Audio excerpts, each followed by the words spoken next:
নমস্কাৰ আপোনালোক সকলোকে আমাৰ চেনেলৰ অন্য এটা ভিডিঅ'লৈ সকলোকে স্বাগতম জনাইছোঁ 2025 চনৰ নতুন চাকৰি মুকলি হৈছে যিটো আহিছে আপোনালোকৰ SSR আৰু MR পদ হয় ইয়াত আজি আমি দুটা নটিফিকেশ্যন আলোচনা কৰিম আপোনালোকৰ হয়তো বহুতে ভাবি আছে কি SSR আৰু MR কি হয় গোটেইখিনি কথা মই আপোনালোকক জনাম আপোনালোকে ভিডিঅ'টো কন্টিনিউ চাই থাকিব আৰু ভাল সুযোগ এটো আপোনালোকৰ নেহেৰুৱাব অৰ্হতা 10 আৰু 12 পাছ কৰা সকলে কিটা পদৰ বাবে আপোনালোকে আবেদন কৰিব পাৰিব অন্তিম তাৰিখ আপোনালোকৰ 10 এপ্ৰিল পৰ্যন্ত আপোনালোকৰ এই পদকেইটাৰ বাবে আবেদন চলি থাকিব আজি আমি ভিডিঅ'টোত গোটেইখিনি কথা আপোনালোকৰ লগত আলোচনা কৰিম আপোনালোকে আমাৰ চেনেলটো যিসকলে বৰ্তমান সাবস্ক্ৰাইব কৰা নাই তেওঁলোকে কৰি লওক ইয়াত এনেকুৱা ধৰণৰ জব ৰিলেটেড ইনফৰমেশ্যন হ'ব সকলোতকৈ আগত পাব প্ৰথম যিটো নটিফিকেশ্যন আহিছে তো ইণ্ডিয়ান নেভিৰ নটিফিকেশ্যন হয় অগ্নিবীৰ MRৰ কাৰণে ভেকেন্সি হয় ইয়াত আপোনালোকৰ লাষ্ট ডেট আপোনালোকে দেখিবলৈ পাইছে 10 এপ্ৰিল পৰ্যন্ত এটা পোষ্টৰ বাবে আবেদন চলি থাকিব আৰু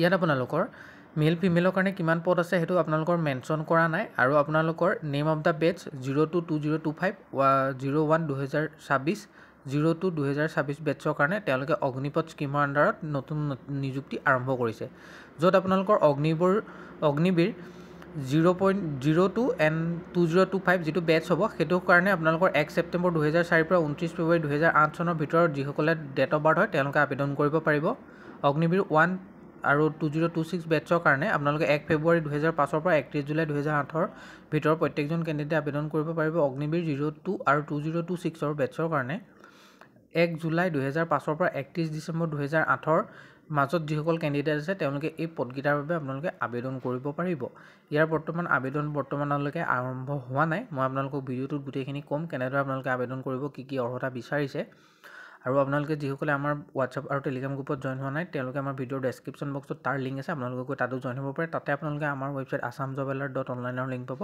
তাতে আপোনালোকে অফিচিয়েল নটিফিকেশ্যন কিটা চাব পাৰিব অগ্নিবীৰ 0.2 2026 বেচৰ কাৰণে 1 জুলাই 2005 ৰ পৰা 31 ডিসেম্বৰ 2008 ৰ ভিতৰত কেণ্ডিডেট সকলে পদকেইটাৰ বাবে আবেদন কৰিব পাৰিব আৰু ইয়াত আবেদন কৰিবৰ কাৰণে আপোনালোকৰ মেৰিটেল ষ্টেটাসটো মেল ফিমেল দুয়োৰে কাৰণে আনমেৰিড হ'ব লাগিব আৰু এডুকেশ্যন কোৱালিফিকেশ্যনটো আপোনালোকে যদি চাবলৈ যায় যিসকল কেণ্ডিডেটে মেট্ৰিক পাছ কৰিছে তেওঁলোকে 50% মাৰ্ক লৈ তেওঁলোকে এই পদকেইটাৰ বাবে আবেদন কৰিব পাৰিব আৰু ইয়াত আপোনালোকৰ আবেদনৰ যিটো প্ৰসেস বা আবেদনৰ কাৰণে আপোনালোকে এপ্লিকেশন ফিজ দিব লাগিব নেকি ইয়াৰ বাবে আপোনালোকে আবেদন কৰিবৰ কাৰণে আবেদনত এপ্লিকেশন ফিজ দিব লাগিব জেনেৰেল আৰু ওবিসি সকলে 550 টকা প্লাস 18% GST ST সকলে 550 টকা প্লাস 18% GST আৰু পেমেন্ট মেথডটো debit card credit card net বেংকিংৰ থ্ৰুদি আপোনালোকে পেমেন্ট কৰিব লাগিব আৰু আপোনালোকে এই পদকেইটাৰ বাবে আবেদনটো অনলাইন মাধ্যমতে কৰিব লাগিব যিটো লিংক মই ভিডিঅ'ৰ ডেসক্ৰিপচন বক্সত দি দিছো assamjobalert.online তাত গলে আপোনালোকে অফিচিয়েল নটিফিকেশ্যনটো চাব পাৰিব অফিচিয়েল নটিফিকেশ্যনটো বহুতেই দীঘল হয়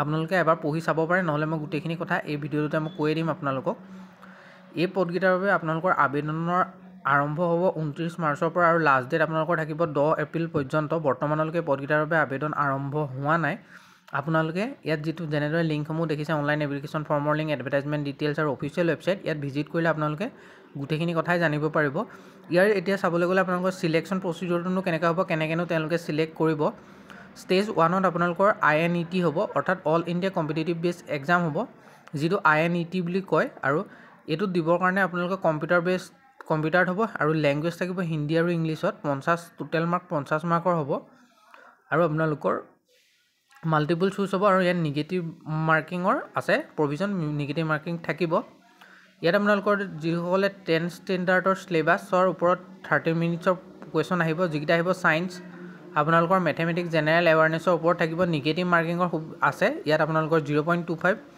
আপোনালোকৰ নিগেটিভ মাৰ্কিং থাকিব যদি আপোনালোকে ভুল কৰে তেতিয়া 0.25 আপোনালোকৰ কাট যাব আৰু আপোনালোকৰ ইয়াৰ তাৰ পিছত হ'ব ৰিটেন এক্সাম আৰু তাৰ কাৰণে আপোনালোকৰ যিসকলে কম্পিউটাৰ বেস এক্সাম পাস কৰিব তেওঁলোকে কলাপ লেটাৰ ইস্যু কৰিব স্টেজ 2 অৰ্থাৎ ৰিটেন এক্সাম আৰু PFT বা ৰিকুইৰমেন্ট মেডিকেল ষ্টেজৰ কাৰণে ষ্টেজ 2ত আপোনালোকৰ ফিজিক্যাল ষ্টেণ্ডাৰ্ড যেটো আপোনালোকৰ টেষ্ট কৰা যাব আপোনালোকৰ যিখিনি ফিজিক্যাল ষ্টেণ্ডাৰ্ডটো হয় আপোনালোকৰ টেষ্টত আপোনালোকৰ 1.6 কিলোমিটাৰ ৰানিং হ'ব মেলৰ কাৰণে 6 মিনিট 30 6.30 মিনিটছত আপোনালোকে কমপ্লিট কৰিব লাগিব আৰু ফিমেলে 8 মিনিটত আপোনালোকৰ পুশ আপ লব বেণ্ড নি সেটআপ লব তেনেকুৱা ধৰণৰ আপোনালোকৰ থাকিব আৰু এতিয়া নেক্সট যেটো অৰ্থাৎ আমাৰ দ্বিতীয়টো যেটো নটিফিকেশ্যন হেতু আপোনালোকে বহুতে ভাবিছে একেটা নটিফিকেশ্যন হয় নহয় দুটা বেলেগ নটিফিকেশ্যন হয় ইণ্ডিয়ান নেভিৰ ফালৰ পৰা আহিছে লাষ্ট ডেটো সেমে হয় হেতু আছিল আপোনালোকৰ MR ৰ কাৰণে ভেকেন্সি আৰু এটো হৈছে SSR ৰ কাৰণে পোষ্টৰ ভেকেন্সি হয় যিকেইটাত আপোনালোকে অনলাইন মাধ্যমত আবেদন কৰিব লাগিব 0.25 26 26 বেটছৰ কাৰণে তেওঁলোকে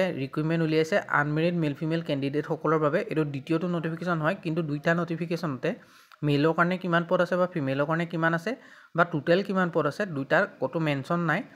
আপোনালোকে অফিচিয়েল নটিফিকেশ্যনটো এবাৰ চাব পাৰে। মই বহুতে মিছা বুলি ভাবিব পাৰে, সেইটো কাৰণে মই কৈ দিছোঁ assamjobalert.online যাব, তাত গৈ আপোনালোকে অফিচিয়েল নটিফিকেশ্যনটো চাব পাৰিব। তাত ডাঙৰ ডাঙৰ আখৰে লিখা আছে ইণ্ডিয়ান নেভিৰ পৰা অহা ৰিক্ৰুইটমেণ্ট হয় এইটো। ইয়াত মেল ফিমেলৰ কাৰণে কিমান পদ আছে তেওঁলোকে কোৱা নাই। আৰু এইটো হৈছে আপোনালোকৰ অগ্নিবীৰ ছিনিয়ৰ ছেকেণ্ডেৰী ৰিজাল্টৰ ওপৰত বেছ কৰি মানে ল'ব, অৰ্থাৎ আপোনালোকৰ ৰিক্ৰুইটমেণ্ট হয় এইটো। যিসকলে হায়াৰ ছেকেণ্ডেৰী পাছ কৰিছে তেওঁলোকে এইকেইটা পদৰ বাবে আবেদন কৰিব পাৰিব। 0 to 25 বেটছৰ কাৰণে আপোনালোকৰ 1 ছেপ্টেম্বৰ 2004 পৰা 29 ফেব্ৰুৱাৰী 2008 ভিতৰত কেণ্ডিডেটসকলে পাৰিব। আৰু অগ্নিবীৰ 126 বেটছৰ কেণ্ডিডেটৰ কাৰণে 1 ফেব্ৰুৱাৰী 2005 পৰা 31 জুলাই 2008 অগ্নিবীৰ 0.2ৰ কাৰণে আপোনালোকৰ 1 জুলাই 5 পৰা আৰম্ভ হ'ব। 1 জুলাই 5 ভিতৰৰ কেণ্ডিডেটসকলে পাৰিব। এডুকেশ্যন কোৱালিফিকেশ্যনটো যদি চাবলৈ যায় ইয়াত 12 পাছ কৰাসকলে কিতাপ পদৰ বাবে আবেদন কৰিব পাৰিব। ফিজিক্স মেথমেটিক্স থকা হ'ব লাগিব। আৰু আপোনালোকৰ যিটো হায়াৰ ছেকেণ্ডেৰীত মিনিমাম 50% মাৰ্ক হ'ব লাগিব, তেতিয়াহে আপোনালোকে এই পদকেইটাৰ বাবে আবেদন কৰিব পাৰিব, অৰ্থাৎ ছায়েন্স ষ্ট্ৰীমৰ হ'ব লাগিব। আৰু আপোনালোকে জেনেৰেল আৰু OBC-সকলে 550 টকা প্লাছ 18% GST পে'মেণ্ট কৰিব লাগিব এপ্লিকেশ্যন ফিজ হিচাপে। ST SC সকলেও 550 টকা প্লাছ 18% GST। পে'মেণ্ট মোডটো আপোনালোকৰ যিটো debit card, credit card, net banking, UPI থ্ৰুৱেদি আপোনালোকে এই পে'মেণ্টটো কৰিব পাৰিব। ইয়াৰ আবেদনৰ যিটো প্ৰচেছ সেইটো অনলাইন মাধ্যমতে হ'ব। আপোনালোকে অনলাইন এই পদকেইটাৰ বাবে আবেদন কৰিব পাৰে। ষ্টাৰ্টিং ডেট আপোনালোকৰ 29 মাৰ্চৰ পৰা এই পদকেইটাৰ বাবে আবেদন আৰম্ভ হৈছে। লাষ্ট ডেট আপোনালোকৰ 10 এপ্ৰিল পৰ্যন্ত এই পদকেইটাৰ আবেদন কৰি থাকিব বাবে। দুইটা বেলেগ বেলেগ নটিফিকেশ্যন হয়, এটা SSRৰ কাৰণে আৰু এটা MRৰ কাৰণে। দুইটাৰে লাষ্ট ডেট আৰু ষ্টাৰ্টিং ডেট ছেইম হয়। এটা 10 পাছ ষ্টুডেণ্টসকলে কৰিব পাৰিব, ইটোত আপোনালোকৰ 12 পাছ ষ্টুডেণ্টসকলে কৰিব পাৰিব। দুইটা নটিফিকেশ্যনতে আপোনালোকৰ মেল ফিমেল কেণ্ডিডেট কিমান আছে বা টোটেল পোষ্ট কিমান আছে ক'তো ডিক্লেয়াৰ কৰা নাই।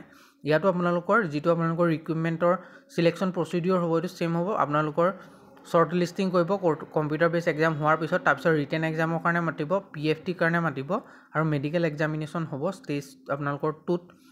ইয়াতো আপোনালোকৰ যদি মই চাবলৈ যায় 100 মাৰ্কছৰ কম্পিউটাৰ বেছ এক্সাম হ'ব, য'ত আপোনালোকৰ 1 ঘণ্টা সময় দিয়া যাব আৰু গোটেইটো আহিব 12 ষ্টেণ্ডাৰ্ডৰ যিসমূহ চিলেবাছৰ পৰা আহিব।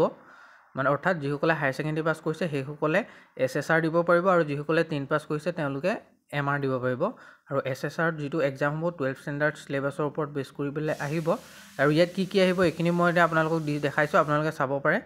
ইয়াত আপোনালোকৰ ইংলিছ, ছায়েন্স, মেথমেটিক্স, জেনেৰেল এৱাৰনেছৰ ওপৰত আহিব। নিগেটিভ মাৰ্কিঙৰ আছে ইয়াত 0.25 আপোনালোকৰ নিগেটিভ মাৰ্কিং থাকিব। তাৰপিছত আপোনালোকৰ হ'ব যিটো ৰিটেন এক্সাম, তাৰপিছত PFT অৰ্থাৎ মেডিকেল হ'ব, মেডিকেল টেষ্ট হ'ব। মেডিকেল টেষ্টৰ কাৰণে আপোনালোকৰ যিখিনি চেষ্ট বা থাকিব সেইখিনি ইয়াতো আগৰটো নটিফিকেশ্যনৰ দৰে ছেমেই হয় গোটেইখিনি কথা। আপোনালোকে এবাৰ অফিচিয়েল নটিফিকেশ্যন চাব, নহ'লে আমাৰ এইটো ইয়াতে ভিডিঅ'ৰ ডেছক্ৰিপশ্যন বক্সত দি দিছোঁ, মই তাতো চাব পাৰে assamjobalert.online। আৰু যিসকলে আমাৰ হোৱাটছএপৰ টেলিগ্ৰাম গ্ৰুপত বৰ্তমানো জইন হোৱা নাই তেওঁলোকে জইন হৈ লওক, যাতে সকলোতকৈ আগত এনেকুৱা ধৰণৰ জব ৰিলেটেড আবেদনসমূহ পাই থাকে। যিসকলে বৰ্তমানো আমাৰ হোৱাটছএপৰ টেলিগ্ৰামত জইন হোৱা নাই তেওঁলোকে জইন হওক। লগতে যিসকলে আমাৰ বহুতে ভিডিঅ' চাই কিন্তু তেওঁলোকে ছাবস্ক্ৰাইব নকৰে তেওঁলোকে আমাৰ চেনেলটো ছাবস্ক্ৰাইব কৰি দিয়ক, যাতে আমাৰ চেনেলটো আগুৱাই যায় আৰু আপোনালোকে যাতে এনেকুৱা ধৰণৰ জব ইনফৰ্মেশ্যনেল ভিডিঅ'সমূহ সবাতোতকৈ আগত আপোনালোকে আমাৰ চেনেলৰ জৰিয়তে পাই থাকে। গোটেইখিনি কথা মই ক'লোৱেই। আৰু যদি আপোনালোকৰ কিবা সুধিবলগীয়া আছে বা কিবা জানিবলগীয়া আছে তেনেহ'লে আপোনালোকে কমেণ্ট কৰিব। আৰু যদি আপোনালোকে কিবা নুবুজে আমাৰ হোৱাটছআপ গ্ৰুপত মোৰ মেছেজ নাম্বাৰ আছে, আপোনালোকে তাত পাৰ্চনেল মেছেজো দিব পাৰে। আজিলৈ ইমানেই, আকৌ লগ পাম অন্য এটা ভিডিঅ'ত। যিসকলে ভিডিঅ'টো শেষলৈকে চালে ধন্যবাদ।